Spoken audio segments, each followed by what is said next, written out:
They said it couldn't be done, killing Kim Tae-min in his own restaurant.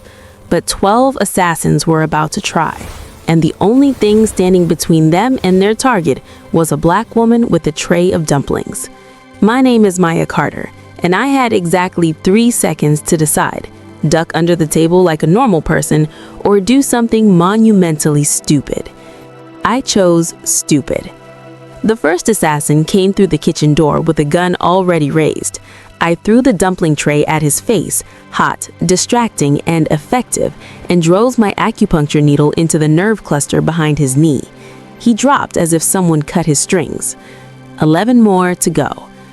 But let's rewind, because the story of how a 28-year-old black paramedic from Atlanta became the bodyguard to Seoul's most wanted man starts 6 weeks earlier, with a breakup text and a one-way ticket I couldn't afford. The text came at 2 a.m. "I cannot do this anymore. You are too aggressive, too loud. I need someone softer." I stared at Derek's words on my phone screen, sitting in my parked ambulance outside Grady Hospital, and laughed.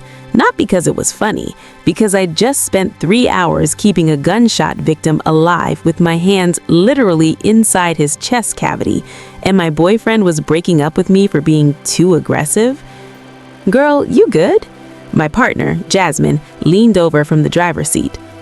"Derek just dumped me via text." "That weak ass," Jasmine started, but I held up my hand. "Save it. I'm done crying over men who can't handle a woman with a pulse." What I didn't tell Jasmine was that Derek was the 3rd man in 2 years to use some version of too much. Too tall at 5'11", too direct, too intense, too ambitious, too black, and too unbothered by white people's comfort. My grandmother, Mama Rose, used to say I had old power, the kind that made weak people nervous. She had taught me herbs, roots, and pressure points before I even knew what medicine was. Said our family had been healers in Louisiana for 6 generations, and that knowledge lived in my bones. She had also said, "Baby girl, the right person won't be scared of your fire. They'll want to burn with you." At 2 a.m. in an ambulance in Atlanta, that felt like a fairy tale. By 2 p.m., I'd quit my job. Not because of Derek, because I'd filed my 14th complaint about protocols that were killing patients, prioritizing insurance status over severity, delaying treatment for unhoused people, ignoring black women's pain, and my supervisor had finally said it. "Maya, you need to decide if you want a career or a crusade." "I want to save lives. Isn't that the point?" "The point is following procedure. You're becoming a liability." I turned in my badge that afternoon, walked out with $2,400 in savings, no job, no man, and a growing suspicion that I was allergic to staying quiet just to keep white people comfortable. My phone rang. Mama Rose. "I felt your spirit shift," she said, no hello. "What happened?" "Lost my job, lost my man, thinking about losing my mind." "Good. That job was killing your soul, and that man was too small for your destiny." She paused. "You remember your Aunt Soo-jin? The one who married the Korean guy and moved to LA? Yeah. She runs a restaurant in Koreatown. Called me last week asking if I knew any young people with medical training who needed work. Said she needed someone smart, observant, and not afraid of complicated situations." "Mama, that sounds suspicious." "It is. But baby, your path is about to get interesting. I see fire and water, death and rebirth, and a man with a dragon wrapped around his throat." Her voice went distant, the way it did when she was seeing beyond. "This is your bridge, Maya, between who you were and who you're becoming." 24 hours later, I was on a plane to Los Angeles with 1 suitcase and Mama Rose's words echoing, "Trust your gift. Your hands know things your mind hasn't learned yet."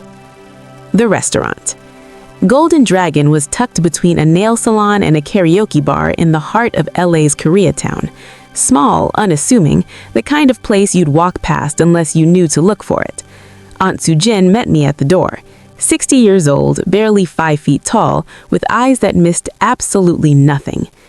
"You look like your grandmother," she said in perfect English with a Korean accent. "Same fire in the spine. Good, you'll need it." Need it for what? You said you needed restaurant help.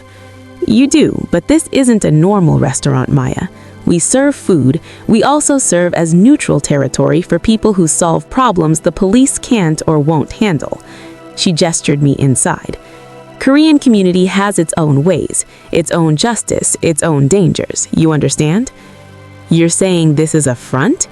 You're saying this is a safe house, and I need someone with medical training who can keep her mouth shut and her eyes open.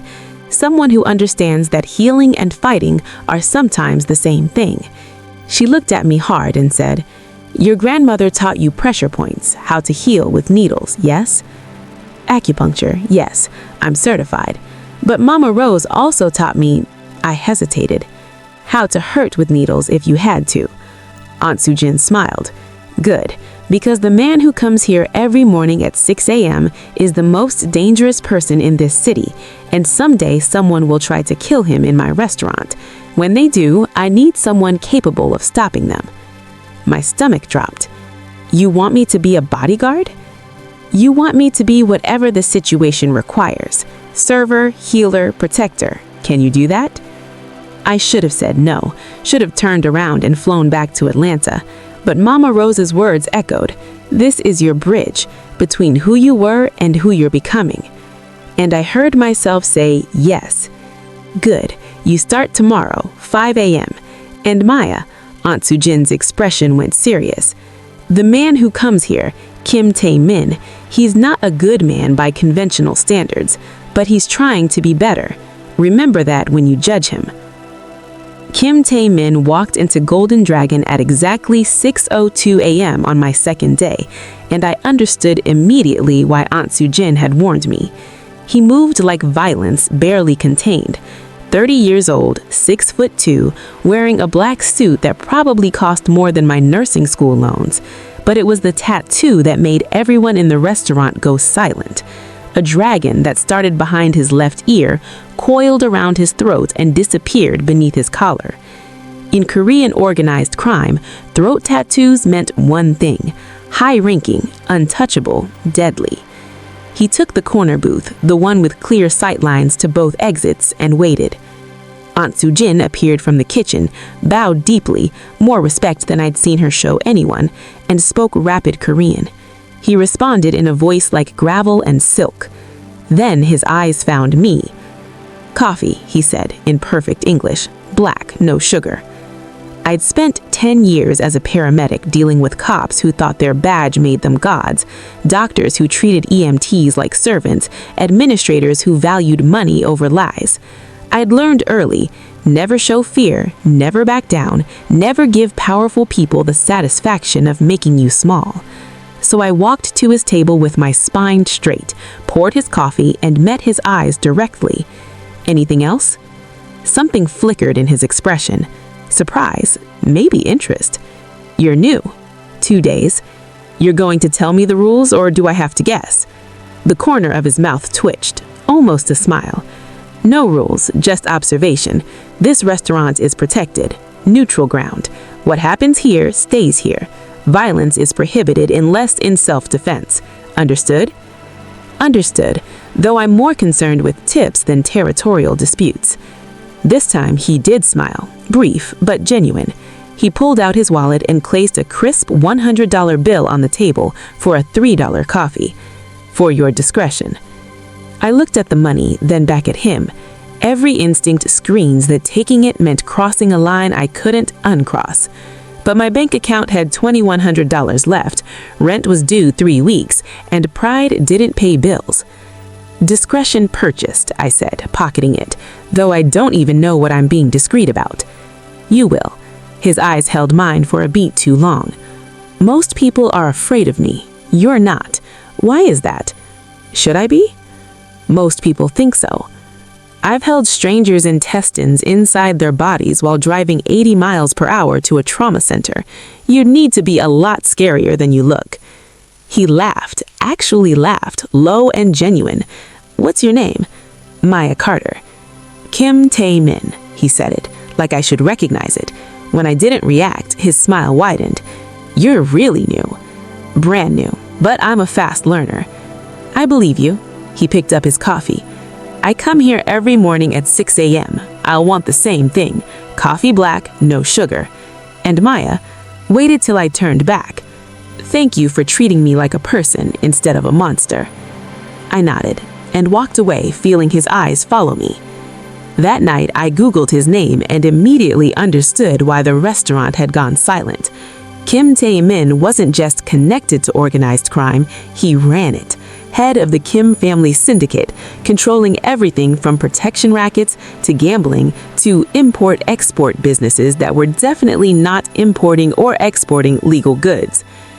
Estimated net worth, $400 million. Estimated body count, unknown but high. I should have quit, should have ran back to Atlanta. Instead, I showed up at 5 a.m. the next morning, made his coffee exactly how he... Over the next 3 weeks, I learned the ecosystem of Golden Dragon. Mornings belonged to Kim Tae-min. 1 hour of solitude where he reviewed documents, made calls in rapid Korean and English, and occasionally just stared out the window, like he was calculating the weight of the world. Afternoons brought Korean business owners, mostly immigrants running dry cleaners, convenience stores, nail salons, who treated Aunt Soo-jin like royalty and me with cautious respect, once they realized I was Tae-min's server. Evenings were when things got dangerous. Rival faction leaders would arrive, taking separate tables, negotiating through intermediaries while I served tea and pretended not to notice the guns poorly hidden under suit jackets. The restaurant was neutral ground, sacred. Even criminals respected it. And through it all, I watched. My paramedic training had made me hyper-aware of body language, micro-expressions, stress signals. Now I use those skills to read the room, to sense when tensions were rising, when to disappear into the kitchen, when to appear with more coffee and a smile that somehow diffused situations I didn't fully understand. Kim Tae-min noticed everything. "You read people better than my intelligence team," he said one morning, 3 weeks into my employment. "You're wasted as a server." "Maybe I'm a spy," I said lightly, refilling his cup. "If you were, you'd be dead." Matter of fact, not threatening, just truth. "I had you investigated after the first week. Former paramedic, exemplary record until you filed complaints about patient care, blacklisted by EMS for being a problem employee." He looked up at me. "You put people's lives over procedure. That's rare." My spine prickled. Mama Rose's warning sense. "You investigated me?" "I investigate everyone who gets close to me. Can't afford not to."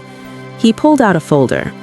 "I also know you're certified in acupuncture and traditional medicine, that you can map every pressure point and nerve cluster in the human body, that your grandmother taught you things most people call superstition, but you call strategy. What are you planning to do with this information?"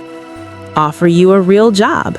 My organization needs a medical consultant, someone who understands both Western emergency medicine and Eastern techniques, someone discreet, observant, and not afraid of blood." His eyes locked on mine. "You'd make 10 times what you make here, have real resources, protection, purpose." "You want me to be your mob doctor." "I want you to be yourself, but properly compensated and doing work that matters." He leans back. "Think about it. No pressure. But Maya, you're already in this world. You've been serving tea to gang leaders for 3 weeks. Might as well get paid properly." I walked away without answering, but his words burrowed into my brain. Because he was right. I was already complicit by proximity. And some part of me, the part Mama Rose had warned me about, was intrigued. The shifts happened on a Thursday night in late October. I was closing up. Aunt Soo-jin had left early for a doctor's appointment, when 4 men walked in 5 minutes before closing. Not regulars, not respectful. They took a booth and ordered in English that dripped with contempt. "Coffee, and make it good, sweetheart." I poured their coffee silently. Mama Rose's voice in my head. Pick your battles, baby. Sometimes strength looks like walking away. You work for Kim, the leader said. White guy, mid-30s, prison tattoos crawling up his neck. Must be interesting, serving the king of Koreatown. I serve coffee to anyone who orders it, including you. I set down their cups and turned to leave. We didn't dismiss you. His hand shot out, grabbed my wrist. Sit down, we want to talk about your boss. Every self-defense instinct I'd acquired from growing up with 3 older brothers, from working in Atlanta's roughest neighborhoods, from surviving as a tall black woman in spaces that didn't want me, activated. I looked at his hand on my wrist, then at his face. You have 3 seconds to let go before you lose the ability to use that hand. He laughed. You threatening me? Warning you, there's a difference. He squeezed harder. I didn't flinch. Instead, with my free hand, I reached into my apron pocket, where I'd started keeping acupuncture needles after a particularly tense evening shift. Before he could react, I'd pressed a needle into the precise pressure point on the back of his hand. The hedu point, large intestine 4, governs hand function. His fingers spasmed open. Pain radiated up his arm. What the fuck? The needle's about 3 millimeters deep, I said calmly, stepping back. If you move too fast, you'll drive it deeper and potentially lose motor control for days. So sit very still while I call someone to handle this properly. The restaurant door opened. Kim Tae-min walked in, took in the scene, 4 hostile men, me standing with clinical calm, the needle glinting in the leader's hand, and his expression went from curious to lethal in a heartbeat. Maya, step back. They were asking about you. I was explaining about boundaries. The slightest hint of amusement beneath the danger. I'll take it from here. What happened next took 45 seconds. Kim Tae-min moved like choreographed violence, precise strikes that left all 4 men on the floor, conscious but thoroughly subdued. He pulled out his phone, made a call in Korean, then turned to me. Remove the needle. I did, professionally, like I was in a clinic instead of a crime scene. It'll hurt for about an hour, I told the man conversationally, but no permanent damage this time.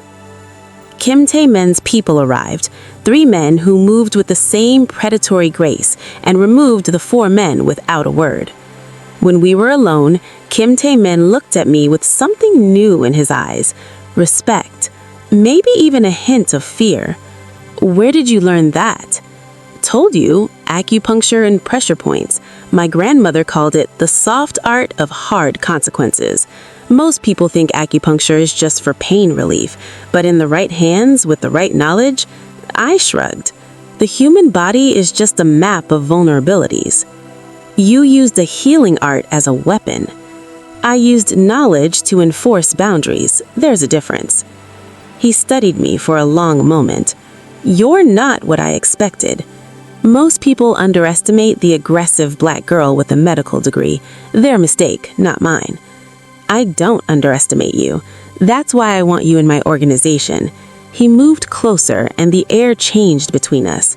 Not as decoration, not as a diversity hire, as the most dangerous person in any room. I serve coffee. You're a weapon pretending to be a server, and we both know it. The question is, how long are you going to keep pretending?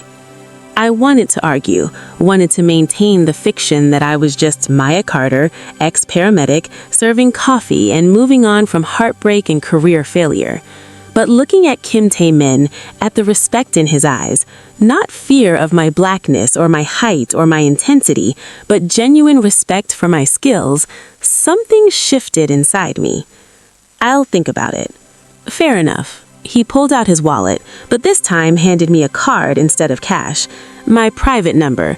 If you ever need anything, safety, resources, a way out, call that number, day or night. Our fingers brushed as I took the card. That tingle ran up my spine. Warning or promise, I couldn't tell. Understood. He left and I locked up with shaking hands. Not from fear, from adrenaline. from the realization that I'd just crossed a line I couldn't uncross. And the most terrifying part, I didn't want to go back. Over the next 2 weeks, I existed in liminal space. Officially, waitress at Golden Dragon. Unofficially, Kim Tae-min's consultant. Late night calls asking about nerve clusters, encrypted texts with medical questions, occasional requests to observe people who came to negotiate with him. He had a meeting tonight, high stakes. I need to know if my counterpart is negotiating in good faith or planning betrayal. He set down his coffee. Will you be there? Just observe. Tell me what you see. That's not waitressing. No, it's consulting. I'll pay you $5,000 for 2 hours of your time.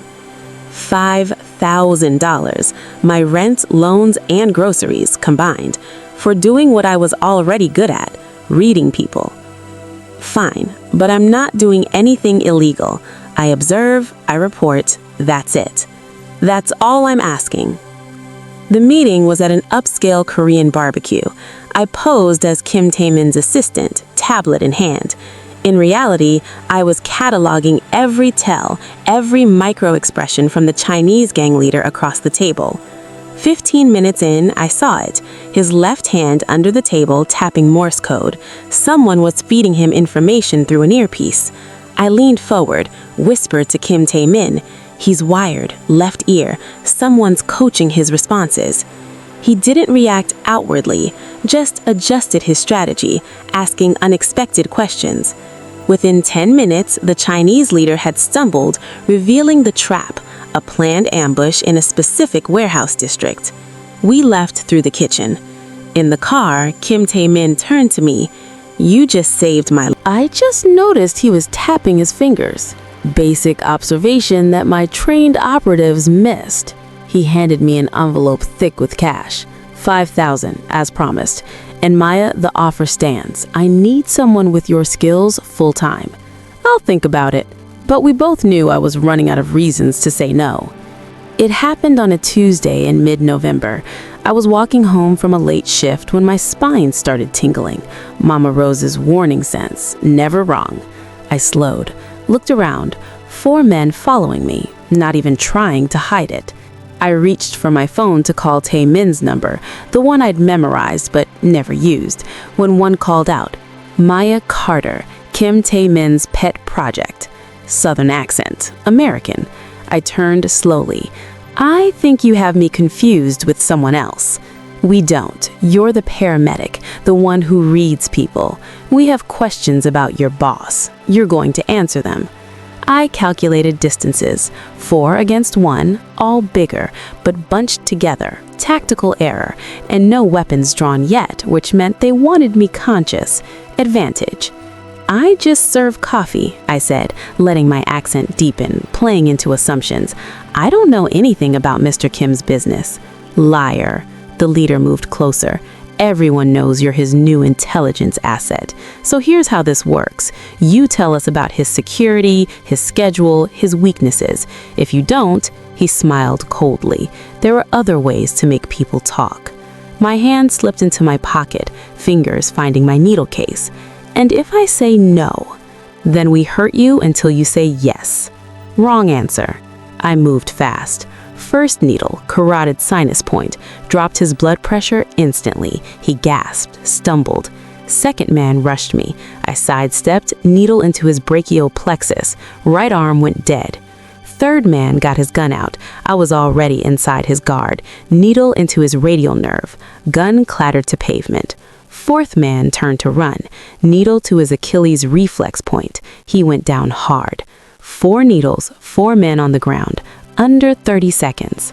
I pulled out my phone, dialed Tae-min's number. He answered immediately. "Maya." 4 men just tried to grab me, 2 blocks from Golden Dragon. I handled it, but there might be more. "Don't move, I'm 3 minutes away." The line stayed open. I heard him giving rapid orders in Korean and English, engine starting. "Are you hurt?" "No, but they knew about me, called me your intelligence asset. Someone's been watching." Fuck. Genuine worry. "This is my fault. I made you a target." "Little late for guilt. Just get here." Tae-min arrived with 4 vehicles and a small army. While his people secured the attackers, he pulled me aside, hands gripping my shoulders, eyes scanning for injuries. "You're sure you're okay?" "I'm fine, shaken, but fine." I met his eyes. "But you need to explain why rival gangs are targeting your waitress." "Because you're not just my waitress anymore." He stopped, jaw tightening. "You're important to me. People have noticed." The words hung between us, loaded. Important how? Important enough that I can't sleep if I don't know you're safe. Important enough that I've had 2 of my best people watching your apartment. Important enough that seeing you in danger makes me want to burn this entire city down. He released my shoulders, stepping back like he'd revealed too much. "I'm sorry, this is inappropriate. You're an employee, not what?" He met my eyes. "Not just someone who works for me. You're more. You've been more since you put that needle in that asshole's hand without flinching, since you walked into my world without fear and made me remember what it feels like to want something beyond power." My heart raced. 6 weeks ago, my boyfriend dumped me for being too aggressive, and here you are, running a criminal empire, telling me you make me feel things. This is insane. Completely. His hand came up, cupped my cheek. "But I stopped pretending to be sane a long time ago. Question is, are you brave enough to be insane with me?" Before I could answer, one of his men called out in Korean. Tae-min's expression shifted instantly, back to the cold, calculating leader. "We need to move. This was coordinated. They'll have more people coming." "Where are we going?" "Somewhere safe. My headquarters. You're staying with me until we sort this out." "I can't just..." "You can and you will." His eyes locked on mine. "Maya, I won't let anyone hurt you because of me. You're under my protection now, full stop." Something in his tone told me arguing was pointless.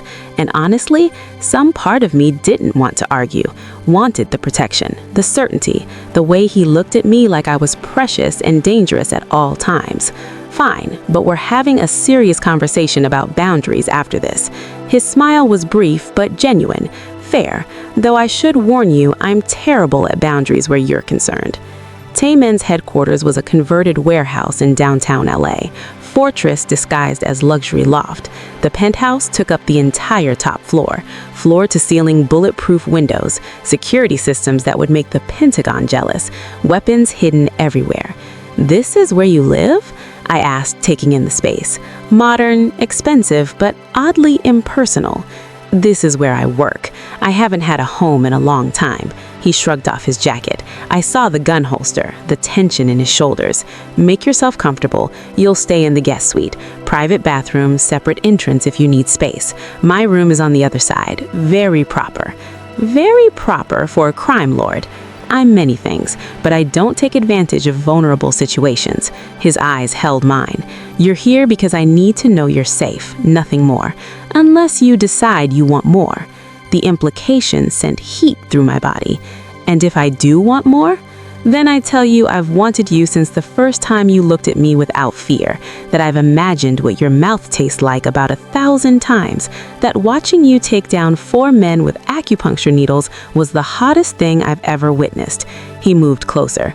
"But I'd also tell you my world is dangerous, that loving me comes with a target on your back, that I might not survive the month. So think about it. Take the night. Tomorrow I have a situation that needs handling. After that, we'll talk."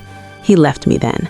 I stood in the guest suite looking over LA's glittering skyline and thought about Mama Rose's question, "Does he see you? Really see you?" And the terrifying answer was yes. Kim Tae-min saw me. All of me. The intensity, the anger, the brilliance, the violence I kept carefully controlled. He saw it and wanted it. Wanted me. I texted my best friend back in Atlanta. "Remember how I said LA was boring? I lied." Her response, "Girl, what? Are you okay?" Better than okay. Just navigating complicated feelings for a complicated man. Complicated like emotional baggage or complicated like serial killer? Complicated like runs a criminal organization but makes me feel seen for the first time in my life. "Maya, we need to talk about your taste in men." "I know, tomorrow, promise." I looked at my reflection in the window. Still Maya, still the woman who'd walked away from EMS because she refused to compromise her ethics. but also different, sharper, more dangerous, like I'd been waiting my whole life to step into this version of myself. I woke to the smell of coffee and something burning. Kim Tae-min was in the kitchen, wearing sweatpants and a t-shirt that revealed the full extent of his tattoos, dragons and phoenixes coiling across his arms and ribs, Korean characters I couldn't read scattered across his chest. "You cook?" I asked, surprised. "I survive. There's a difference." He poured me coffee, black, no sugar, exactly how I liked it, even though I'd never told him. Made pancakes, probably burned them, but the effort counts. The pancakes were actually good. We ate in comfortable silence, and I found myself relaxing into the domesticity, this dangerous man making me breakfast like we were normal people. "I have to go out tonight," he said eventually. "Meeting with the Zhao family, Chinese syndicate. They're the ones who sent those men after you. We're negotiating terms to prevent a war." Sounds dangerous. It is, which is why you're staying here. Armed guards, full security. And you? Will you be safe? Something flickered in his expression. "I'm always careful." That's not what I asked. He set down his fork. "No, I probably won't be safe. The Zhao family wants my territory. This meeting is a formality before violence, but if there's a chance to avoid bloodshed, I have to take it. Then I'm coming with you." "Absolutely not. You said you value my ability to read people. How many times have I been right?" I leaned forward. "Let me do this, please." He stared at our joined hands. "You're asking me to put you in the line of fire. I'm asking you to trust that I can handle myself, that I'm not some delicate flower." My grip tightened. "Tae-min, I spent 5 years keeping people alive in war zone emergency rooms. I'm not afraid of violence. I'm afraid of sitting here safe while you walk into danger alone. Why? Why do you care so much?"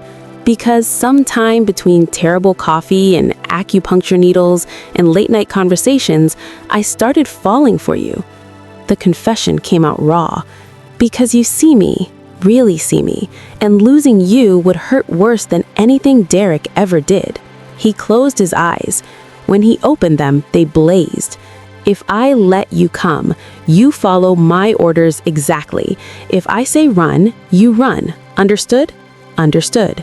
"And Maya, when this is over, when we survive this, we're having a very different conversation about what you just confessed."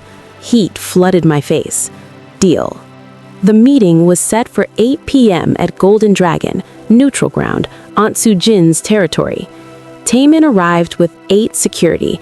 The Zhao family brought 12. I wore all black, needles hidden in strategic pockets, and took my position behind Tae-min.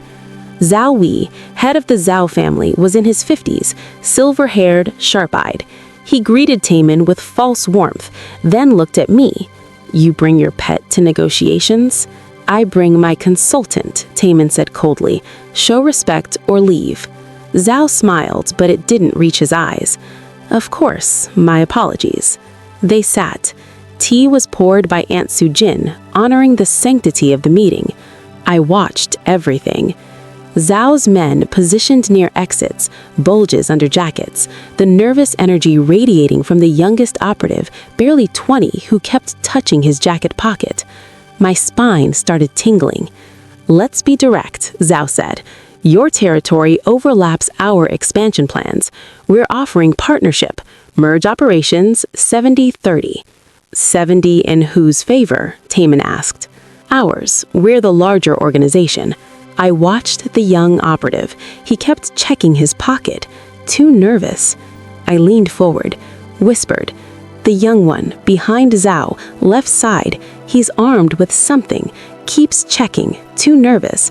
I think it's a detonator. Tae-min went rigid.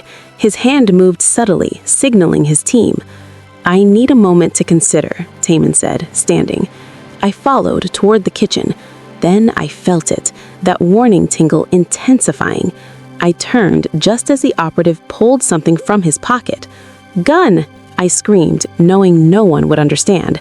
But it wasn't a gun. It was a detonator.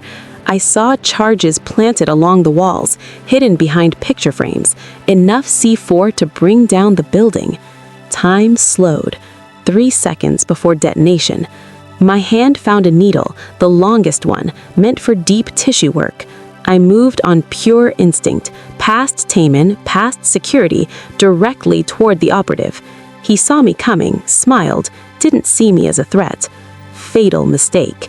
I drove the needle into his wrist, nerve cluster controlling fine motor function. His finger spasmed open. The detonator fell. I caught it before it hit the ground. Everyone froze. I held up the device, thumb hovering over the disarm button. Anyone moves, this whole building goes up, and trust me, I'm crazy enough to press it. Zhao's face went from confident to furious. You stupid girl. That stupid girl just saved all our lives, including yours. Tae-min's gun was out, aimed at Zhao's head. You brought explosives to neutral ground, Mrs. Park's territory. You violated every protocol we have. Proof of your weakness. Zhao spat. You can't even control your woman. She should be dead right now, along with everyone in this cafe, but your operative failed, so now we do this the hard way. He signaled. His men drew weapons. Zhao's team responded. Mexican standoff, 20 guns and me in the middle holding a detonator. Lower your weapons, I said, voice cutting through tension. All of you, because here's what's going to happen. I'm going to disarm this device.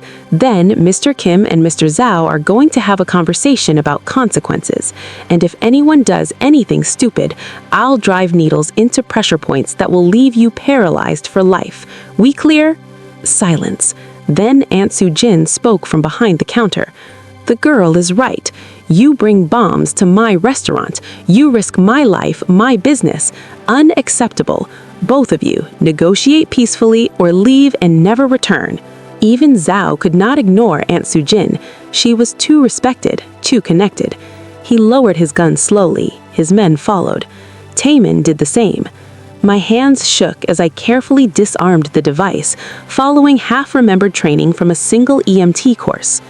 When the light went from red to green, I set it down and pulled out my phone. I'm calling the police. No. Both Tae-min and Zhao spoke simultaneously. The device is disarmed, everyone's safe, but there's no way I'm letting this slide. Tae-min crossed to me, taking my phone gently.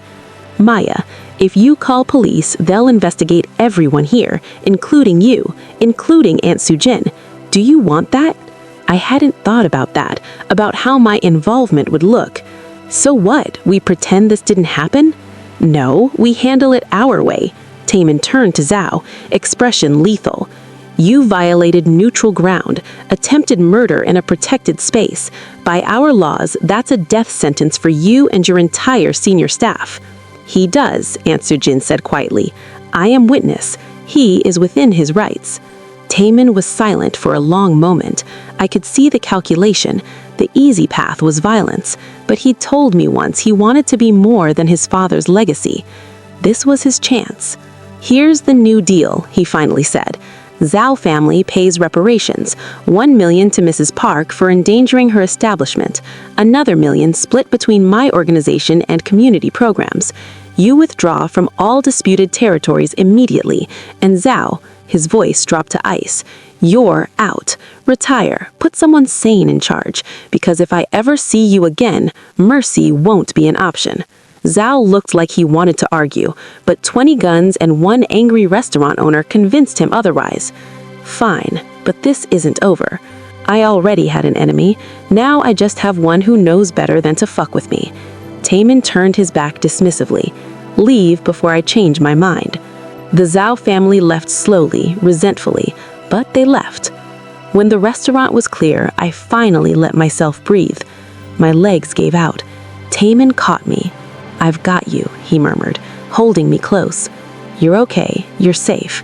I almost died. We all almost died. But we didn't, because you saw what no one else did, because you acted without hesitation. Maya, you just prevented a war. I looked up at him. This is your life, every day, constant danger.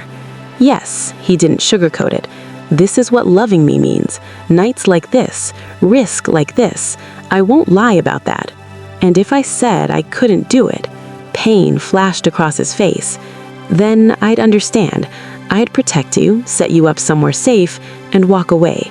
Because, Maya, I love you too much to trap you in a life that destroys you. The confession hung between us. You love me. Desperately, completely, since the first time you refused to be afraid of me. His hand cupped my cheek. But I won't cage you with that love. If you need to leave, I'll let you go. I thought about Derek, who'd left me for being too much, about the hospital administrators who'd blacklisted me for caring too much, about every person who'd seen my strength and called it threatening. And then I thought about Kim Tae-min, who'd seen me use violence and called me magnificent, who trusted my instincts, who offered me freedom instead of guilt. I'm terrified, I said honestly, of the danger of loving someone who might not survive. But Tae-min, I pulled his face down to mine. I'm more terrified of going back to a life where I'm too much, where I have to make myself smaller. You make me feel like I can be exactly who I am. You can. You are. His forehead pressed against mine. You're fucking extraordinary, Maya Carter. And if you're willing to risk this with me, I swear I'll spend every day trying to be worthy of it. I kissed him then, not gentle, but with all the adrenaline and fear and desperate love I've been holding back. He responded instantly, arms wrapping around my waist, lifting me slightly as the kiss deepened. Someone cleared their throat. We broke apart to find Aunt Sujin smiling. About time. I've been watching you two dance around each other for weeks. She shooed us with her hands. Get out of my restaurant. I have to clean up this mess. We laughed, giddy, relieved, alive. I stood in front of the newly renovated community center, the Phoenix Initiative, funded entirely by Tae-min's legitimate businesses, staffed by former gang members transitioning to legal work, offering job training, addiction counseling, free medical clinics. My medical clinic specifically, where I practiced both emergency medicine and acupuncture for anyone who needed it. You like it? Tae-min asked, coming up behind me, wrapping his arms around my waist. I love it. I turned in his arms. 6 months ago, I was serving coffee and hiding from my potential. Now I'm running a clinic, training other medical professionals, actually making a difference. You did this. We did this. Your vision, your expertise. I just provided funding and intimidated the right people. He kissed my forehead. But speaking of 6 months, he dropped to one knee. My heart stopped. He produced a ring, simple band with a single diamond, elegant and understated. Maya Carter, you told me to prove I was good at more than crisis management. So I've attended 87 board meetings without threatening anyone. I've donated $6 million to charity. I've transitioned 95% of my operations to legal businesses. And every single day, I've woken up grateful you took a chance on a dangerous man in a restaurant. You forgot the part where you accidentally started a youth basketball league because you got bored at a community meeting, I interjected, smiling through tears. He grinned. That was one time, and those kids needed structure. He sobered. But yes, I'm still a work in progress, still learning to channel intensity into something besides violence. But Maya, you make me want to be better. You make me believe I can be. So marry me, build this life with me, have my children who will inherit your strength and my stubbornness, grow old with me, even if that means occasionally needing to intimidate people. Say yes. I looked at the ring, at the man holding it, at the life we'd built from violence and coffee and needles. Yes, I said, pulling him up and kissing him hard. Yes, you ridiculous reformed crime lord, I'll marry you. The gathered crowd, clinic staff, Aunt Sujin, my best friend who'd flown in from Atlanta, Tae-min's security team, erupted in cheers. Someone popped champagne, someone else started music. You planned this, I accused. I planned it the day after you agreed to stay. He slid the ring onto my finger. Been carrying this every day, waiting for the perfect moment. Turns out, the perfect moment is just anywhere with you. We danced in the street as the sun set, surrounded by people who'd become family. And I thought about the night I'd met him, scared, broken, running from a life that had rejected me. "What are you thinking?" Tae-min asked. That I stopped 12 assassins with needles, that I fell in love with the most dangerous man in LA, that somehow this is my life now. Regrets? Not even one. I kissed him softly. Though our wedding is going to be the most heavily guarded event in history. Obviously, I'm inviting reformed crime lords and heads of state. Aunt Sujin is demanding to cater. Your Mama Rose is already planning a ceremony that combines root work and Korean traditions. I laughed, full and free. It's going to be chaos. It's going to be perfect. He spun me under the streetlights. And she let herself fall into the moment, into the future, into the impossible love story that had started with coffee and needles and a man who'd seen her strength and called it beautiful. 6 months later, we married in Golden Dragon, where everything almost ended. Aunt Sujin officiated. She'd gotten her license just for the occasion. I wore a dress that combined traditional Korean hanbok elements with African kente cloth patterns Mama Rose had designed. Tae-min wore a suit with a pocket square made from the same fabric, our merged worlds. When we exchanged vows, I promised to always tell him the truth, even when it hurt, to stand beside him as he built something better, to use my needles only for healing, except when violence was the only language left. Tae-min promised to never make me smaller, to honor my strength as much as my softness, to build a world where our children could be both powerful and good, to love me fiercely, protect me absolutely, and trust me completely to save myself when needed. We kissed as husband and wife, and the restaurant erupted. Outside, fireworks exploded. Tae-min had arranged them because our love story started with explosions, so why not celebrate them too? Later, lying in bed in our shared penthouse, I traced the dragon tattoo on my husband's neck. "I love you," I whispered. "I love you, my extraordinary, dangerous, beautiful wife. Thank you for taking a chance on a reformed crime lord who couldn't make decent pancakes. Thank you for seeing me when I couldn't see myself, for being brave enough to love someone as intense as me. Someone has to match your energy. Might as well be me." His arms tightened. We fell asleep tangled together, two people who'd found each other in a restaurant full of danger and built something impossible. A love story that survived explosions, transformed violence into purpose, and proved that sometimes the most unlikely people create the most extraordinary stories. And somewhere in Koreatown, Aunt Sujin smiled as she cleaned up from the reception, thinking about the waitress who'd walked into her restaurant 6 months ago and the crime lord who'd been coming for years. She'd known from the beginning they'd be something special. You couldn't miss it, the way they looked at each other like the world finally made sense, like they'd been waiting their whole lives to find someone who matched their particular brand of magnificent chaos. The restaurant door chimed. A new customer, looking lost and heartbroken and like they needed more than coffee. Aunt Sujin smiled wider. Another story was beginning, and she'd be here to witness it, just like always.